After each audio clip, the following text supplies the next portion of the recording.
रमेश जी और कुसुम जी को तीन बेटे और एक बेटी है। सबसे बड़ा बेटा है राजीव, दूसरे नंबर पर जुड़वा बेटा बेटी हैं राज और तान्या, और सबसे छोटा बेटा है साहिल, जो कि अभी कक्षा 8 में पढ़ता है। रमेश जी के घर नई बहू का आगमन हुआ था। नई बहू रिधिमा बेटे राजीव के साथ ही काम करती थी। शादी संपन्न हो जाने के बाद एक एक करके सभी चले गए। मेहमानों के शोरगुल से भरा घर सूना सा लगने लगा। अब रमेश जी वापिस ऑफिस जाने लगे और राज और तान्या कॉलेज जाने के लिए किताबें समेटे सुबह घर से निकलने लगे। राजीव की भी छुट्टियां समाप्त हो गई। वह भी उठते ही झटपट नहा धोकर वह नाश्ता कर ऑफिस रवाना होने लगा। रिधिमा ने भी ऑफिस फिर से ज्वाइन कर लिया, पर सारे दिन उसे राजीव पति की याद आती रही। जब घड़ी देखती तो उसे लगता उसकी घड़ी चलना भूल गई है। दिन था कि किसी तरह काटे नहीं कटता था। सारा ध्यान शाम के 8 बजने पर अटका रहता, जब उसका पति से मिलना होता। राजीव और रिधिमा का प्रेम विवाह था। रिधिमा के पिता साधारण परिवार के थे। वे श्रेष्ठ ब्राह्मणों में से गिने जाते थे। राजीव के परिवार के लोग अलग जाति के थे, पर राजीव के पिता ने पढ़ लिखकर एक निजी दफ्तर में नौकरी कर ली थी और रिधिमा और राजीव दोनों एक कंपनी में जॉब करने लगे थे, जिसमें ठीक ठाक वेतन था। दोनों की शिफ्टें अलग अलग थी, पर धीरे धीरे उसे लगने लगा जैसे उसके जीवन में कुछ कमी होने लगी है। शादी से पहले दोनों अपनी नौकरियों के बाद घंटों साथ रहते थे। अब अकेले में मिलने का सवाल ही नहीं था। रातें अलार्म घड़ी की कटु ध्वनि से टकरा कर बिखरने लगी हैं। दोनों ऑफिस से लौट कर 2-4 मिनट ही साथ व्यतीत कर पाते थे कि शीघ्र ही राजीव के मित्रों की एक टोली उसे घेर लेती है और उसकी शामी मित्रों के हिस्से चली जाती हैं। और शादी के बाद अचानक दोस्ताना छोड़ना राजीव के लिए मुश्किल हो चला था। प्रतीक्षा करती रिधिमा का मन व्याकुलता से भर उठता है कि पहले वे दोनों 7 घंटे रहते थे, अब बस बिस्तर पर थके से साथ होते। वह मित्रों के साथ इतना समय बिताने पर पति से रुष्ट भी होती, परंतु उसके मित्र थे कि किसी तरह पीछा ही नहीं छोड़ते थे। अगर वे उसे घर से बाहर निकाल पाने में सफल न होते तो वे वही धरना देकर बैठ जाते। ड्राइंग रूम में चाय कॉफ़ी के दौर चलते रहते और रिधिमा अपने कमरे में अकेली बैठी कुढ़ती रहती। इतना ही क्यों, विवाह की सजावट और धूमधाम से भरे घर का एकाएक जैसे सारा नक्शा ही बदल गया था। घर में सफाई और व्यवस्था का अभाव एक तरह से स्वाभाविक ही था। रिधिमा ऐसे घर से आई थी जहां साफ सफाई स्वाभाविक तौर पर की जाती थी। राजीव का परिवार साफ सफाई के प्रति काफी उदासीन रहता था। साफ हो गया है तो ठीक, वरना जैसा है पड़ा रहने दो। खाने पीने और हंसी चूहल के बीच किसी को टाइम ही कहाँ था कि इस ओर ध्यान दे। परंतु सबके चले जाने के बाद भी व्यवस्था में कोई विशेष अंतर नहीं पड़ा था। सब मेहमान अपनी अपनी चीजें बटोर कर चले गए थे। घर की चीजें जिस तिस दशा में थी, यहाँ तहाँ कपड़ों के अंबार, बेतरतीब बिखरे बैग्स और फर्नीचर, जमीन पर पड़ा कूड़ा, कोनों में पत्तलों और दोनों के ढेर। मिलने आने वालों को नाश्ता पानी कराकर कूड़ा कहीं भी फेंक देना। जूठन और हरदम भन भन करने वाली मक्खियों के कारण घर की दशा अनाथ की सी लग रही थी। किसी को इससे कुछ परेशानी नहीं थी। रिधिमा ने शादी से पहले इस बारे में सोचा था ही नहीं। स्टोर में खाली टोकरों और बासी मिठाई पर मक्खियां मंडराती रहती, जिसमें घुसते ही रिधिमा का दिल मिचलाने लगता। उसका मन होता वह झाड़ू लेकर जुट जाए और सारे घर को एक सिरे से दूसरे सिरे तक साफ सुथरा करके सजा संवार दे, पर झाड़ू हाथ रखते ही सांस दौड़ी आती। अरे बहू, ये क्या कर रही हो? अभी तो हाथों की मेहंदी नहीं छूटी और तू झाड़ू को हाथ लगा रही है। क्या तेरे ये करने के दिन है? तुम हंसो खेलो, तुझे क्या करने की ज़रूरत है? इतने सारे करने वाले हैं। अब कुछ ना करना, कोई देख लेगा तो क्या कहेगा? कितनी बदनामी होगी। लोग कहेंगे बहू आई नहीं कि सास ने हाथ में झाड़ू पकड़ा दी। चल अपने कमरे में बैठ, कुछ टीवी में देख जाके। राजीव की माँ को ये एहसास था कि ब्राह्मण की बेटी कैसे उनके घर में सफाई कर दे। उन्होंने एक बूढ़ी नौकरानी रखी हुई थी जो इधर उधर सरका कर उल्टी सीधी झाड़ू लगाकर काम खत्म कर देती। रिधिमा के कुछ कहने पर वह उसे ऐसे देखती जैसे कह रही हो, तू कल की छोकरी हमें सिखाने आई है। और रिधिमा का सारा उत्साह भंग हो जाता। उसे रह रह कर अपने घर का स्मरण होता और दिल भारी हो जाता। उसे लगता उसके माता पिता ने अनेक कष्ट सहकर भी जो ट्रेनिंग उसे दी थी, वह उसका अंश मात्र भी घर में प्रयोग नहीं कर पा रही है। माता पिता ने तीनों बहनों को अच्छी से अच्छी शिक्षा दी थी। कॉलेज से डिग्री लेने के साथ साथ उसने हर खेल में भाग लिया था, तैराकी भी सीखी थी। इसके साथ ही साथ घर का हर काम भी सीखा था। उसके पिता का वेतन अच्छा था, पर बहुत अच्छा भी नहीं। मगर उसके कितने ही रिश्तेदार ऊंचे ओहदों पर थे। बिना दहेज के लिए उसे बड़े मान मनोहार से इस घर की बहू बनाकर लाया गया था। ऊंचे घर की बेटी आ रही है, उनके दिन फिर अपने आप फिर जाएंगे। सादगी से चलने वाले रिधिमा के माता पिता के घर में गंदगी का नाम भी नहीं था। उनका छोटा सा घर सुख संतोष से महकते फूलों की तरह भरा रहता था। सुखी परिवार के लिए धन ही तो सबसे आवश्यक वस्तु नहीं, घर की स्वच्छता तथा सुचारू संचालन क्या कभी धन से खरीदा जा सकता है। विरासत में मिले बहुत से गुण कहीं ना कहीं दिखते ही हैं। रिधिमा के पिता को जाति का एहसास था और वे खुद जाति पाति के खिलाफ थे, और इसलिए उन्होंने बड़ी खुशी से राजीव का शादी का प्रस्ताव मान लिया था। राजीव की माँ दिन भर चूल्हे चक्की में फंसी रहती। दिन भर घर के लोगों को बेवक्त खाना नाश्ता देने के अतिरिक्त उसे किसी बात से सरोकार नहीं था। रिधिमा कभी रसोई घर में घुसती तो वे मीठी झिड़की देती, बाहर चलो बहू, रसोई से तुम्हारा रंग काला पड़ जाएगा। रिधिमा किस मुंह से कहे कि उसके घर में भी खाना माँ ही बनाती है। हरदम मूवी फिल्मी कहानियों और फिल्मी गॉसिप में डूबे रहने वाले देवर व फैशन की दीवानी ननद को वह देखती तो देखती ही रह जाती। फिल्मी बातों, फिल्मी कहानियों और गीतों में राज को जितनी खुशी थी, उतनी रुचि उसे कॉलेज की पढ़ाई में ना थी। तान्या नई नई फिल्में देखकर नए से नए फैशन के कपड़े बनवाने में मगन रहती। देवर और ननद कॉलेज जाने के लिए घर से निकलते, पर शायद ही कॉलेज जाते। कभी किसी के घर, कभी किसी के घर, कभी किसी चौराहे पर चाय वाले के पास, कभी कैंटीन में बैठ कर ही शाम को घर वापिस आ जाते। और सबसे छोटा देवर आकाश, वह बस्ता लेकर निकलता तो गली के मोड़ पर ही गुल्ली डंडा खेलने बैठ जाता। साल 2 साल फेल होकर अगली क्लास में पहुंचना स्वाभाविक बात हो चुकी थी। नतीजा निकलने पर थोड़ी पिटाई करने के बाद सब कर्तव्य की पूर्ति कर देते और उसे फिर से उसके हाल पर छोड़ दिया जाता। मगर उसका पति राजीव इन सबसे अलग था, और इसलिए वह अच्छा कमा रहा था। वह साफ सुथरा था, हर व्यक्ति के पास कुछ काम था और वह उसे उसमें मस्त था। दूसरा क्या कर रहा है उसे किसी को सरोकार नहीं था। कभी कभी रिधिमा को लगता वह अकेली रह गई है, बिल्कुल अकेली। सबसे स्नेह और आदर पाने पर भी ये भावना कैसे उसके मन में प्रवेश कर गई है, ये वह किसी तरह समझ नहीं पाती और उसके दिल के तार कसने लगते। विवाह से पहले उसने राजीव की रूपरेखा कुछ दूसरी ही बना रखी थी। राजीव साफ प्रेमी पति और स्नेही आदर देने वाला ससुराल पाकर उसकी बहुत कुछ इच्छा पूरी हो गई थी, परंतु फिर भी बहुत दरारें थी उसे पूरा होने से रोक रही थी।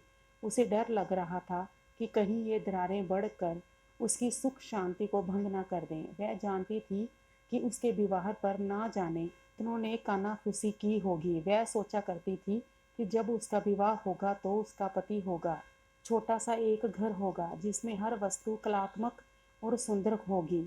घर में फूलों से भरी गार्डन होगी, हमेशा हरे भरे रहने वाले पौधे होंगे। घर की हवा ताजगी और खुशबुओं से भरी होगी।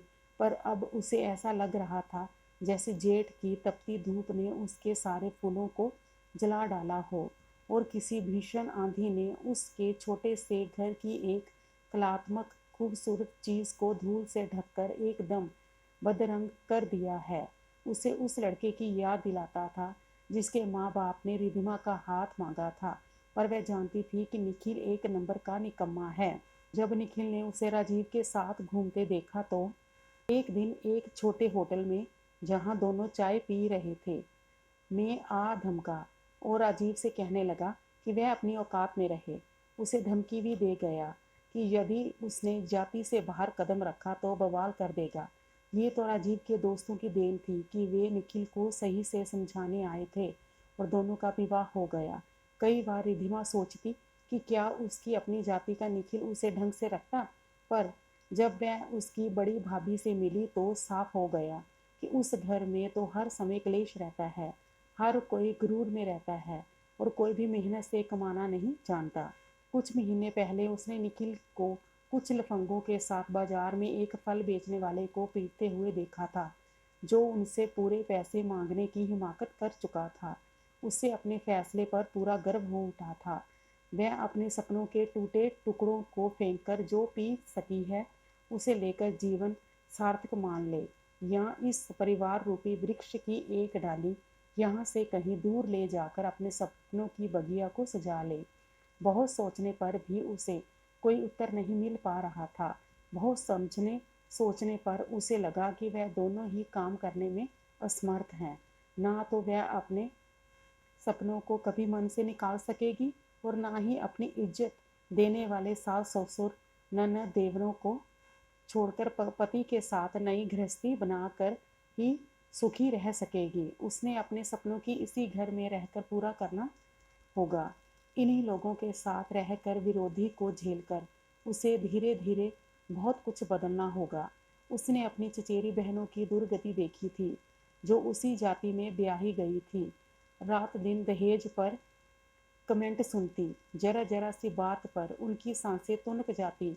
मित्रों के साथ ताश और गपबाजी में पति का समय गुजरे, ये बात रिधिमा को बहुत सताती। एक दिन मित्रों की बुलाहट होने पर राजीव उठा ही था। रिधिमा ने उसका हाथ पकड़ लिया। मैं भी चलूंगी आपके साथ। राजीव अचकचा गया। वहाँ मेरे मित्रों में? पर वहाँ तो एक भी औरत नहीं होती है, तुम बोर हो जाओगी। और फिर माताजी और पिताजी क्या कहेंगे? यही कि नववधू को अकेला छोड़कर मित्रों के पास बैठना आपको शोभा नहीं देता। बस मैं अभी आता हूँ। जब आ ही गए हैं तो कुछ देर बैठ ही लें। रिधिमा मचल उठी। नहीं नहीं, मैं आपको आज नहीं जाने दूंगी। हम लोगों ने पिक्चर देखने का प्रोग्राम बनाया है। आज तो मित्रों को विदा करना ही पड़ेगा। मित्रों को आज आपको घर भेजना ही पड़ेगा। पति को पत्नी के हट के आगे झुकना ही पड़ा और धीरे धीरे उसकी सारी शामें रिधिमा की हो गई। आकाश इम्तिहान में हमेशा की तरह फेल हो गया था। पिताजी और भाई से अच्छी तरह पिटने के बाद वह सुबक रहा था। रिधिमा का दिल उमड़ पड़ा। बेचारे छोटे देवर का दोष ही क्या था? ये सब घर वालों की उसके प्रति लापरवाही का ही नतीजा था। वह इसी तरह पढ़ेगा तो कितना पढ़ पाएगा? उसका भविष्य क्या होगा? नतीजा खराब निकलने पर मार पीट करने तक की जिम्मेदारी तो सब लेते हैं, परंतु पढ़ाने की जिम्मेदारी लेने का अवकाश किसी को नहीं जाता। स्कूल नहीं जाता इसलिए पढ़ाई नहीं कर पाता। शायद ये एक चक्कर था जो घूम रहा था। क्या वह भी उसकी बराबरी की दर्शिका बनकर रह जाए? क्या वह आकाश की कोई सहायता नहीं कर सकती? देवर की परीक्षा लेने पर उसे पता चला कि वह शिक्षा के हर पहलू से अनजान है और उसकी अधूरी शिक्षा को पहली सीढ़ी से शुरू करना पड़ेगा। उसे एक ध्येय मिल गया था। वह पूरे उत्साह से उसमें जुट गई। उसने पूरे 10 दिन की ऑफिस से छुट्टी ले ली। सारा दिन उसे पढ़ाया। बचे समय में उसने घर का पूरा ध्यान रखा। धीरे धीरे घर में पौधों पर गमलों का प्रवेश होने लगा था। आंगन की सीमेंट तोड़कर ईंटें निकालकर किनारे किनारे क्यारियां बना दी गईं। अब तो राजीव ने स्वयं इस काम में पत्नी की सहायता की थी। सब लोगों ने पढ़ी लिखी समझदार बहू उसकी सनक समझा कर जब नन्हे नन्हे पौधे हरे हरे दिखने लगे तो सबको अच्छा लगा। उसे पता था कि किसी दिन इन बेजान से पौधों से पत्ते निकलेंगे और फूल खिलेंगे, फिर उनमें से रंग उभरे और खुशबू की लहरें उठेंगी, और ये सब धीरे धीरे होगा। उसे बड़े धैर्य से उनकी देखभाल करनी होगी।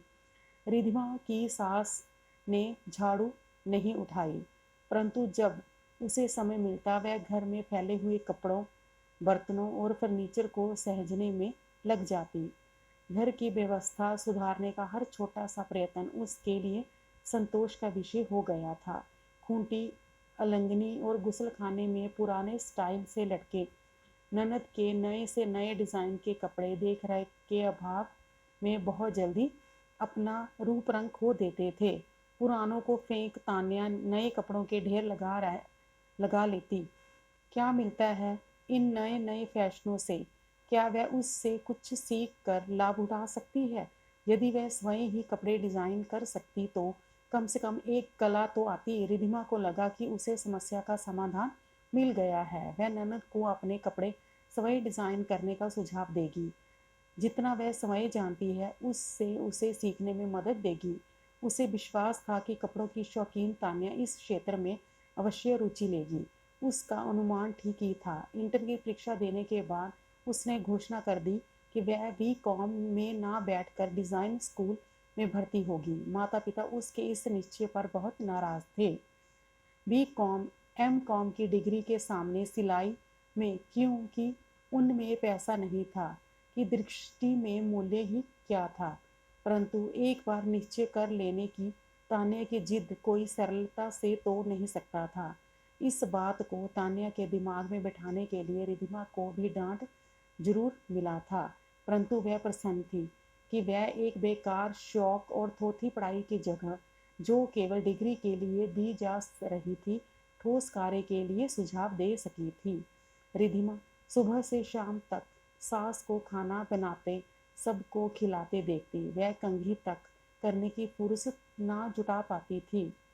रिधिमा उसे रसोई से खींच लाती, उसके सिर में शैम्पू करती। वह हंसती, अरे बहू, तुम्हारे सजने संवरने के दिन हैं। भला मैं सिंगार पिटार करती अच्छी लगती हूँ? पर रिधिमा एक ना सुनती। उसे नई साड़ी पहनाती, फेस पैक लगा कर स्किन साफ करती, हल्का सा मेकअप कर बिंदी लगा कर छोड़ती। सास मुंह से मना करती थी, पर उसे कुछ देर रसोई घर से छुट्टी पाकर सज संवर कर अच्छा ही लगता। थका शरीर और मन ताज़ा हो उठता। रिधिमा सबसे शिकायत करती, तुम लोग जब चाहे आते जाते हो, जब दिल करता है खाना खाते हो। माँ जी को कितनी मेहनत करनी पड़ती है, दिन भर उन्हें रसोई से छुट्टी नहीं मिलती। क्या तुम लोगों का फर्ज नहीं कि उनका काम कुछ हल्का करो? सब एक ही साथ बैठ कर खाना खा लो तो काम कितनी जल्दी खत्म हो जाए। कभी हंसकर, कभी बनावटी क्रोध दिखाकर वह सबको एक साथ खाना खाने पर विवश करने लगी। नई बहू का मन रखने के लिए ससुर भी ताश छोड़कर उठ जाते और खाने की मेज पर पहुंचकर खाना खाने लगते। राजीव की बुआ जी आई हुई थी। वह भाभी को रसोई से निकलकर मुंह हाथ धोकर कंघी चोटी करते देख रही थी। वह हंस कर बोली, वाह दीदी, घर में नई बहू क्या आई, लगता है तुम पर भी नई जवानी आ गई है। इस उम्र में सजने संवरने लगी हो। मुझे लगता ही नहीं है कि ये पहले वाला घर है। माथे पर बिंदी लगाती कुसुम जी भी हंसी।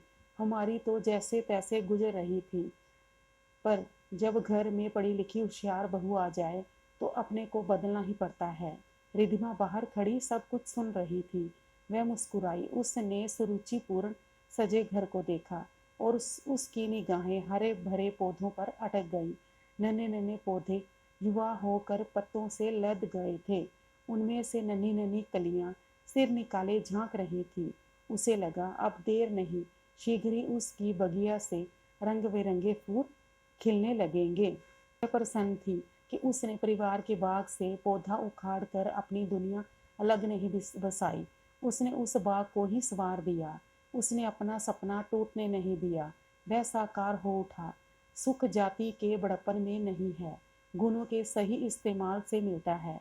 अब जब भी रिधिमा के माता पिता उससे मिलने आते, अब ना तो राजीव को संकोच होता, ना राजीव के माता पिता को, ना ही रिधिमा के माता पिता को एहसास होता कि उनके परिवारों में कभी भी कोई खाई थी। धन्यवाद।